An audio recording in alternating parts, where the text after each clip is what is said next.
Live from our 7 Tasmania studios, your nightly news with Kim Miller begins now.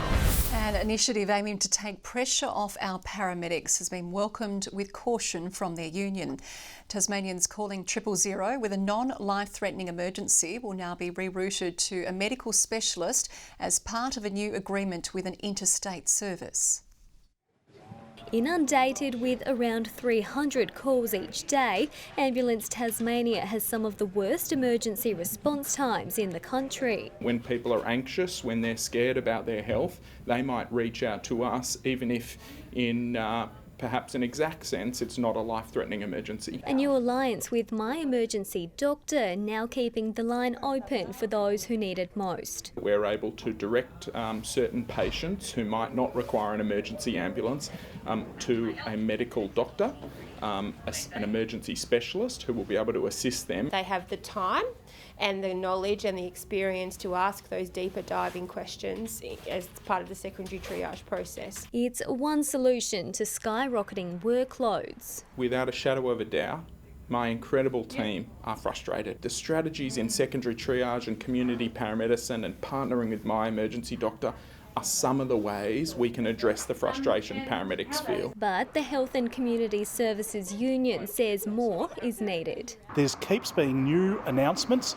The announcements usually aren't delivered on, and there is no consultation with staff. They're the people that know the solutions. Another meeting is set for next Friday to continue progress on an enterprise bargaining agreement. The union warning Tasmania's paramedics will ramp up strike action if there's no progress. Brianna Boylan, 7 Tasmania News. A 35-year-old man has been taken into custody after an isolated incident at Ulverston this morning. Police were called to the Eastland Drive property following reports of a person allegedly armed with a knife. It's understood no one was injured. A man aged in his 40s is also in custody after police allege he set fire to his own unit at Glenorchy this afternoon. His female housemate received medical treatment as a result of the suspicious blaze. The brigade responded with the Glenorchy and Hobart units, total 2 pumpers, and arrived to find the unit totally engulfed in fire. Police and fire investigators are working to confirm the cause. The impact of crashes at roadwork sites is in the spotlight, with a campaign urging motorists to be safe. The Civil Contractors Federation is sending a clear message to drivers, reminding them to slow down and pay attention. Calling out unsafe driving. Just forget it. The speed limits are there for a reason. The Traffic Management Association rolling out its latest campaign to raise awareness around roadworks. On any given day, there are thousands of workers out on the road, traffic controllers, maintenance workers, who are putting their lives, exposing themselves to the risks associated with their chosen profession. For them, it's their actual work site, it's their workplace. Can be dangerous, can be risky, and we've had lives lost and people injured in this industry. Last year alone, 3 traffic controller fatalities were reported nationwide. For a workforce of 300,000, significantly high. The Your Speed is Our Safety campaign is encouraging motorists to abide by the road rules. Reduced speed zones are for their safety. Thank you. It can be frustrating, I do get that, but it's about the safety of our road workers. It's about making sure those guys get to go home to their families. Issuing a call out as we head into an intense construction period. We have roadworks right through the year, but none more so than during the summer months. So it's actually extra important for us to get this message through. September marks the launch of Rural Road Safety Month. The Civil Contractors Federation is pleading with Tasmanians to be patient, slow down and comply with road signs. The best message that we can get out is to encourage the Tasmanian community to be as courteous and as law-abiding as we know they want to be. So if you see the cones, obey the zones. McKenna Bailey, 7 Tasmania News. The road safety warning comes after several major incidents for emergency services this morning. 2 pedestrians were struck by a vehicle at Howrah. A 41-year-old woman sustained leg injuries and a 42-year-old man was treated for head and facial injuries. They were transported to the Royal. In the state's north, a man in his 80s was critically hurt in a serious single-vehicle crash at Breadalbane near Launceston Airport. Investigations are underway, with police calling for witnesses to come forward. while the West Tamar Highway at Exeter was partially blocked around 10 o'clock following a two-vehicle smash. No serious injuries were reported in that crash. Meanwhile, a coroner has found black ice led to the death of a Legana father in 2019. Scott Glanville was struck by an out-of-control vehicle on Frankfurt Road at Harford, moments after surviving his own crash on the same road. Coroner Simon Cooper was satisfied the driver of the other car was not speeding or under the influence of drugs or alcohol. That vehicle was also deemed mechanically sound. No recommendations have been made. Labor is continuing its calls for the state government to do more to help Tasmania's elderly with the increasing cost of living. They say seniors aren't able to keep up with rises in rent, power, groceries and medications. Why are we paying so much? So much excuses made to put the prices up. There's no doubt that this government's failing to get the basics right when it comes to supporting households and business to manage the rising cost of living. The government says its cost of living booster package will provide immediate relief to those affected. Tasmania's next generation of doctors has heard harrowing accounts from cancer survivors as part of a groundbreaking education program. The initiative is designed to help medical students tackle the reality they'll face on the front line. Confronting the challenges of a life-threatening illness is a pain Eloise Fu will never forget. Very easy to think, I don't want to go back to this, I don't want to think about this, but it's emotionally draining to do it. But yeah, you can see that it's potentially going to make a difference. She's now using her experience to educate aspiring healthcare professionals, helping them gain insight into compassionate care away from the classroom. It was a really, really big realisation for me of how impactful this is on people's lives, and just keeping that on the focus of your practice and just being more human in how you deal with people. This is the first time Tasmania's fourth-year medical students have been involved in the Survivors Teaching Students program, placing a focus on ovarian and gynecological cancers. I think we all feel that it's worth going back there if we can change this experience for other people, for other women going forward, and the experience that they may have, particularly that early detection. An eye-opening session for those tasked with a major feat ahead of them. A lot of specialists that I've worked with, a lot of GPs I've worked with in my time as a med student have always said they learn a lot more from their patients than they ever really did from their textbooks. Grace Evans, 7 Tasmania News. The police force trial has been lauded a success with plans to continue. In a first, 17 recruits have been undertaking their training since May this year in the north, and now the course will run again next year. What it's actually meant is a new group of people that previously had barriers to being able to access the 26 weeks of training in Hobart. So it actually means a greater field of talent to become future police officers. Course begins in January. Every day, illicit drugs and firearms enter our state by mail, but frontline teams of sorters and sniffers at Australia Post facilities are cracking down and keeping Tasmanians safe. Olsen and Burney are two firearms and drug experts who are keeping criminals on a short leash. The Pup Patrol is a constant feature at Australia Post Sorting Centre in Mornington. They come here regularly and screen the mail, and any articles that are located that are suspect are screened by then a police officer. The rough fight against crime aided by their sorting sidekicks. Our team are trained to identify suspect items, and then when we do have suspect items, they will generally contact the Tasmanian Police. Authorities say anything and everything can be bought on the dark web. People attempt to send imitation firearms, or what we refer to as gel blasters, are actually illegal in Tasmania, but not all states of Australia. At this facility alone, Tasmania Police intercept up to 20 packages a day containing illicit drugs. We all see the devastating effects that drugs have on not only the individual user, but their families and the community as a whole. And they're calling on the public's help this Crime Stoppers Week. It can range from being aware that people are going around stealing mail or delivery service items, or you could be aware of an individual or criminal group that are using the mail service such as Australia Post to facilitate the illicit trade of their products. You'd be barking mad to try and get one past this lot. Josh Duggan, 7 Tasmania News. And a well-known Tasmanian running event will launch for another year with a new partner.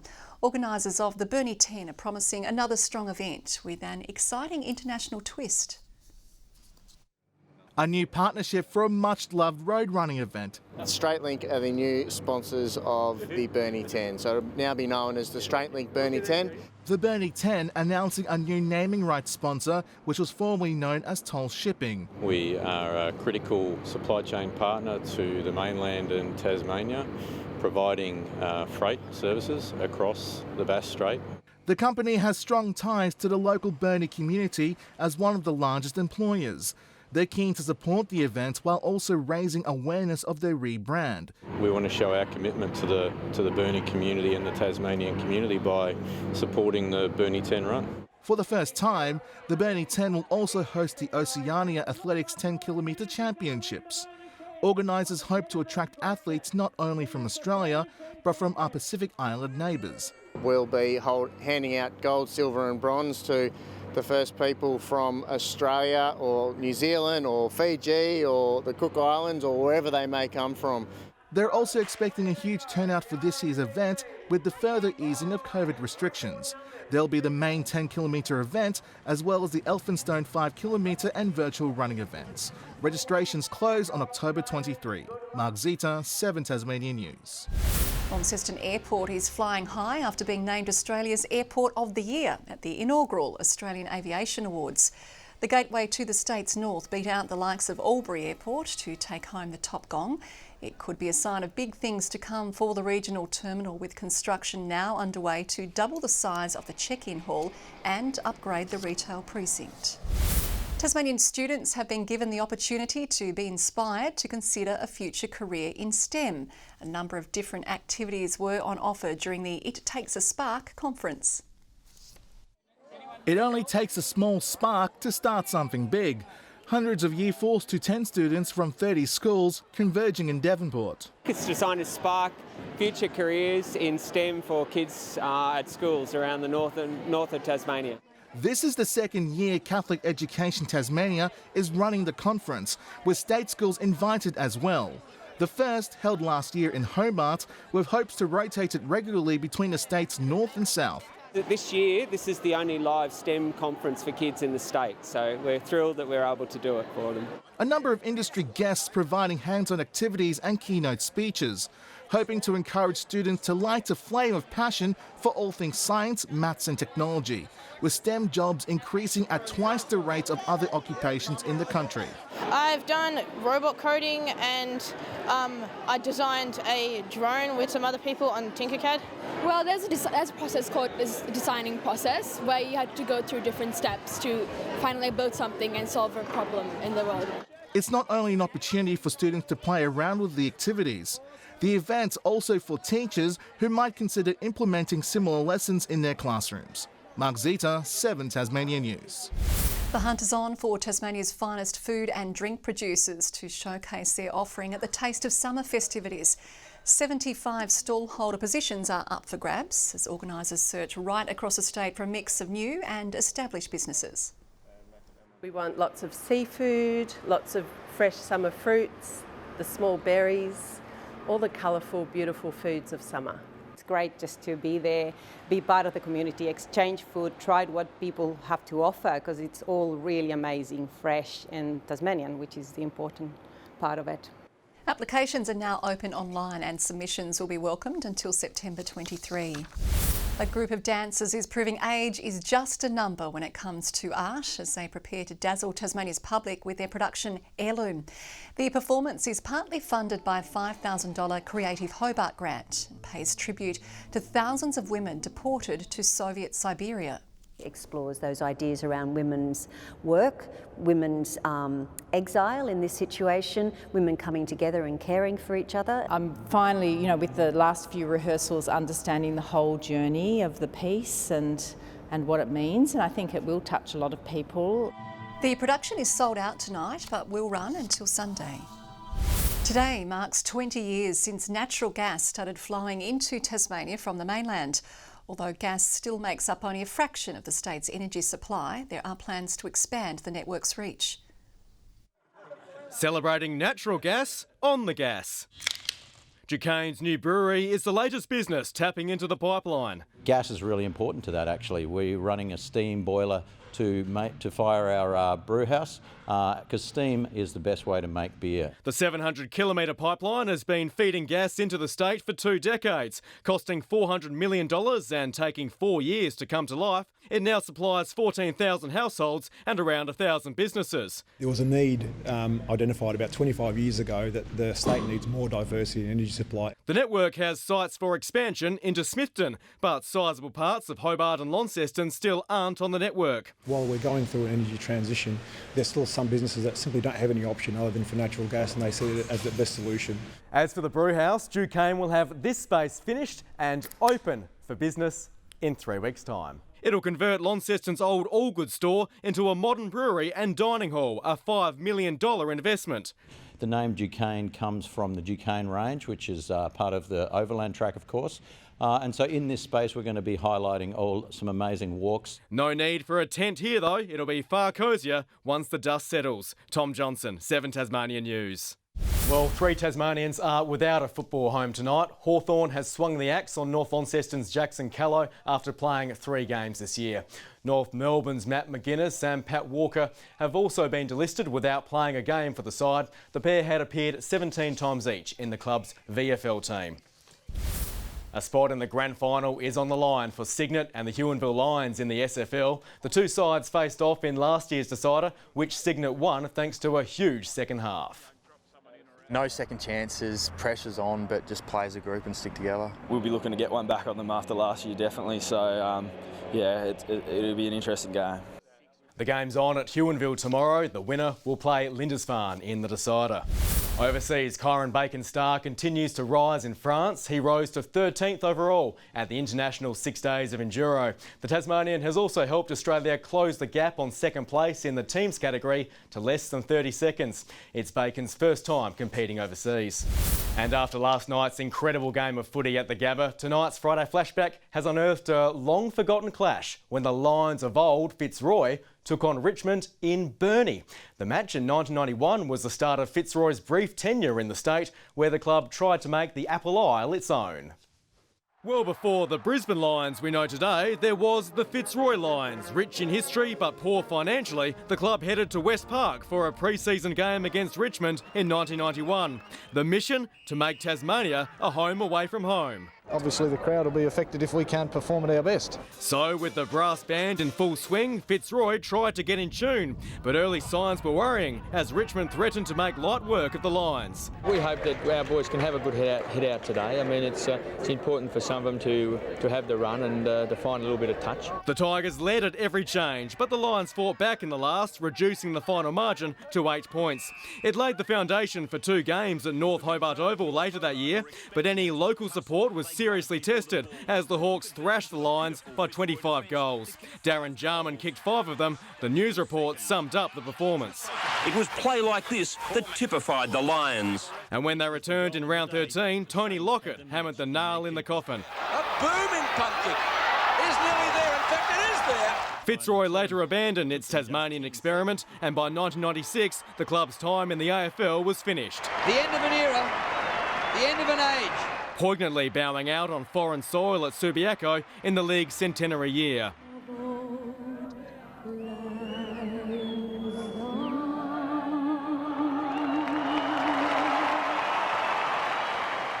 From there, Fitzroy merged with Brisbane. The rest, as they say, is history. Good evening. You know, a lot of people get excited with the football finals being on. Me, I'm just taking it easy, keeping it on the down low. Speaking of low, the temperature's below average today. Hobart 16, the high across the state. Launceston 15, Burnie and Devonport 14 degrees. Now, after a cold night where Lyawini registered -4, most temperatures sat around the mid to low teens. Friendly Beaches 15, St Helens and Bushy Park 14, Grove, Low Head and the Islands all 13 degrees and Strawn 12. We had cumulus cloud extending over western and southern Tasmania today with the front well to the south now. A massive high and middle cloud is over Western Australia, with another broad area over the eastern states. Tomorrow, the high remains over the Bight but pushes a ridge well to the north. A low will be just off the Queensland coast with associated fronts. The wind southwesterly at 15 to 25 knots, becoming more variable later in the day, swells at 4 metres in western and southern waters. Into the weekend we go, and Hobart a partly cloudy 14 degrees. Just 10 for Maydena with an early shower, partly cloudy for Oatlands and a cool day there as well. Launceston 15 after 3 overnight, partly cloudy, bit of sun over Devonport, 15 the top, -1 overnight for Lyowini with 8 the maximum. Burnie mostly sunny and 13, 12 the high for Strawn and Marrawar, cloudy in the west, and for St Helens tomorrow a top of 13 degrees and mostly sunny. Swansea 14 along with Orford. On to Sunday, a few showers over the south and west extending to the southeast in the evening. Showers over the east and Flinders Island on Monday, otherwise fine, and on Tuesday a similar pattern with a shower over the east and south. 20 with a shower over Perth, partly cloudy, and 16 in Adelaide. A cool day along with a shower for Melbourne. Canberra just 1 overnight, a cool day there as well. Rain for both Sydney and Brisbane. Little bit of cloud over Hobart, it's currently 10 degrees. Launceston clear and 10 at the moment, and clear in Devonport and 9 degrees. Kim, I've got to get out of here before the game starts or before the fashion police get here. Well, you're all chirpy now. We'll see you like on Monday. Good night, Murph. Good luck.